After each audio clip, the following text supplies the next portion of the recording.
In this Tech Screener Part 2 tutorial, we're going to cover things in a little bit more depth. So let's open a new collection again and let's look at it a little bit further. Let's click on Koch Inu, which is an Avalanche collection this time.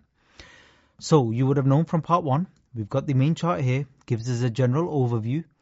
Now, across the top here, in terms of trading tools, this is very much like TradingView, which we've discussed before. So you can get on a 4-hourly chart or a daily chart.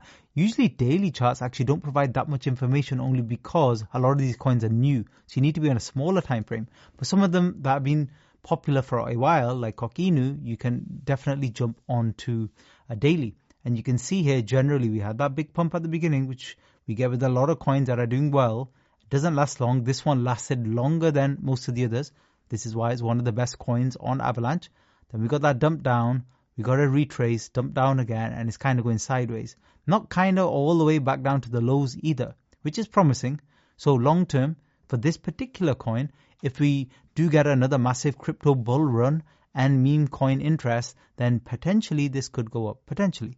But this wouldn't be a general trade you're looking for as a new trader or even experienced trader. You want to keep jumping into the new coins and making those gains on the initial pumps. But we'll discuss that in another video. So let's talk about some of the other pieces of information we have here. So on the right, I mentioned before, we don't always have socials, but on this one we do. We've got the website, Twitter, Discord. Really easy. If you click on these, it will open up in a new tab for you. So for example, if you click on website, we'll see the website here. Now, meme coin websites are pretty much useless. There's nothing useful you can see here because all of the information about the contract anyway is on the screen tools. So I don't usually use the websites. Twitter can be useful. You can see recently what information there might be. But again, not that useful to be honest with you. It's more the charts and the volume I'm actually looking at. On the right hand side here, we've discussed this already, market cap, liquidity, etc. And the liquidity is locked here if you see the lock icon. So that means it's, there's no chance of people just kind of draining that away and causing problems with this particular coin. Go further down, you've got the top traders here. Also, you don't always see this, but a holders tab. And when you see holders, more than 50 or 100 holders, it's a very good sign for a new meme coin, that it's a legit meme coin. There's a lot of retail interest and loads of holders are involved. Like if you saw 2 here, you'd be worried. It would be just the creator and their team member and that's it. And nobody else is even trading. And you'll be the mug who comes and trades on that particular coin. You don't want that to happen. That's why you've invested in this training. And that's why I'm going to show you all of the warning signs of any potential rogues or scams or anything like that.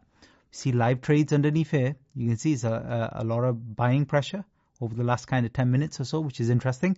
We can quickly filter by amounts as well if we wanted to. And we can see that very large amounts here as well. So we discussed that already. But let's have a look on the right hand side here.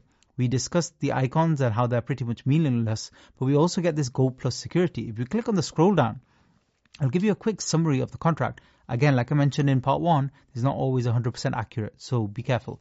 Buy tax, sell tax. So when you're buying and selling a token, if they're charging any tax, most meme coins, the better ones anyway, they tend to go with 0% here. Because just people don't like to pay tax. You're already paying transaction fees anyway. And to be honest, the meme coin creators, they don't need to make the money from this. They make their money in other ways from the meme coin. And ownership renounced, that means they've given up the contract ownership so that they can't now mint new tokens or do any other kind of messing about with the contract. It's basically locked infinitely for time. So it's like it's almost separate from them as a company contract. And then you've got open source, honeypot, things like that. Honeypot I'll discuss in more detail in a different video, but basically this is another a risk marker for a particular coin as well. Transfer pausable, no, so they can't sell it. They can't suddenly sell it. They can't suddenly pause the contract or anything like that. Good signs. Is it anti-whale? Yes. Again, I'll discuss that in a separate video. Holder count, which is obviously very high. It's one of the best coins, so you'd expect it to be high. That's fine. And obviously, you've got the creator address here if you wanted to check that out as well, and the owner address. So that's it kind of on the right-hand side. And on the left-hand side here, you can have your own watch list, which I'll discuss in just a minute. And that's it. So you can see there's a lot of information on the screen there. And then finally, over the top there, you'll have trending collections as well, which sometimes you might want to click on. And whenever you've learnt or somebody has told you about a new collection, get the contract address or get the name and come here and search for it. Always get on a chart first and then look around the other information and the contract just to see what's going on with that particular collection. On the left-hand side here, you've got some other tabs. For example, you've got new pairs. And in terms of watch list, that's very easy. So if you want to add anything to your watch list, all you do is on any particular pair, you scroll down here and you see where it says watch list here. You click on it once and then you can manage your lists if you want to do separate lists for different types of coins, different chains. I don't tend to mess about with that. I just have one main list and I just constantly be putting coins on them, taking coins off. So I just have a main watch list. So for example, right now on my particular watch list, I just click on it. I have a certain set of coins. And every once in a while, every 2-3 weeks, I'll clean the list. And anything I'm not looking at anymore, I will just remove it. And this is really cool because you get liquidity, you get the trends, the last 24 hours, hour, etc.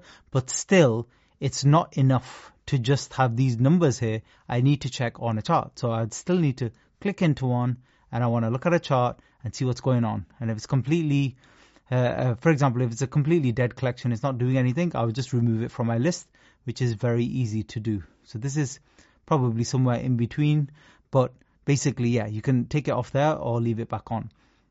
Now here on the left as well, you've got your portfolio, gainers and losers. Feel free to play with that. A lot of this stuff don't really play with because you don't really need to be honest with you.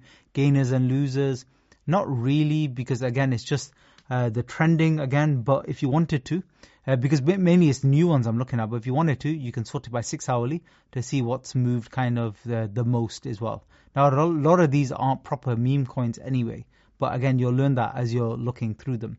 Now, new pairs, that's where it gets interesting. On here, basically what you can do is you can filter them more. So these are all new pairs, and you can see here the filter age less than 24 hours. So it's filtered that for you. And you can set it by you can change the liquidity as well to make it higher than a certain amount. For example, here I've got higher than 1,000.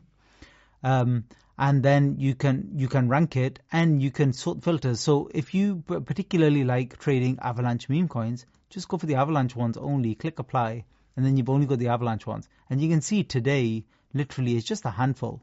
There's not like hundreds every day that are launching. So you can quickly screen through these. I like to sort it by liquidity. It's the higher liquidity ones. Ignore the ones that say they've got billions in liquidity, obviously. And if you scroll down here, you'll see the ones that are worth looking at, the ones where it says 40,000, 100,000, 17,000. These are all worth having a quick look at and then making a decision. See whether you want to add it to the watch list, keep an eye on it, or whether it's a complete waste of time. So, for example, if I was to click one like Gary Gensler, by the way, you'll see a lot of the same terms, same names for meme coins on lots of different chains and the same kind of trends coming back again and again. Probably the word Gensler's launched on AVAX probably a lot of times before as well. It's just something that's trending. A lot of creators of meme coins know things like this work. So they come here for a quick kind of cash grab and then basically move on, to be honest with you. And that's where you see strange charts here, like it's just one big green candle. But remember, it is a brand new launch, so we need to get on a much smaller time frame. So here I'd probably click on a 5-minute time frame and see what's going on. And I can see this one has actually just launched. So it's one to keep an eye on. But notice on the top right, we don't really have any socials. So we can search on Twitter. So we can obviously click on that and search on Twitter and look into it in more detail.